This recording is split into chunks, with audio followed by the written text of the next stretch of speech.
भाग दौड़ के जिंदगी में सब लगावत हवे रेस। जेन आदमी है छत्तीसगढ़ फिल्म इंडस्ट्री छोड़ दे से, जेन वापस आई कि नहीं कर देना सब सोचा दे से, अब फिर से फिल्म इंडस्ट्री में आवत है। उसका नाम है अमलेश नागेश। अमलेश नागेश भैया खुद के फिल्म प्रोडक्शन खोले, जेकर नाम है कोयल फिल्म प्रोडक्शन। जेकर बने तले अपना पिक्चर बनावत है, जेकर नाम है दंडा कोटुम। वो दंडा कोटुम कह रहे वाला अगर जानना है तो आप मतलब 2026 तक इंतजार करे पड़ी। वो पिक्चर ला देखे बार मिली तो कौन कौन पिक्चर के इंतजार करता हो कमेंट करके जरूर बताओ।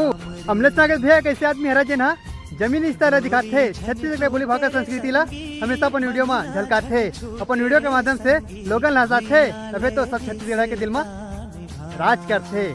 तो आप मतलब भैया 9 अगस्त तक एक जबरदस्त डायलॉग बोले है। अगर वाला देखना चाहता हो तो यूट्यूब सीसीटी के ब्लॉग में जाऊँ और वीडियो जरूर देख लूँ।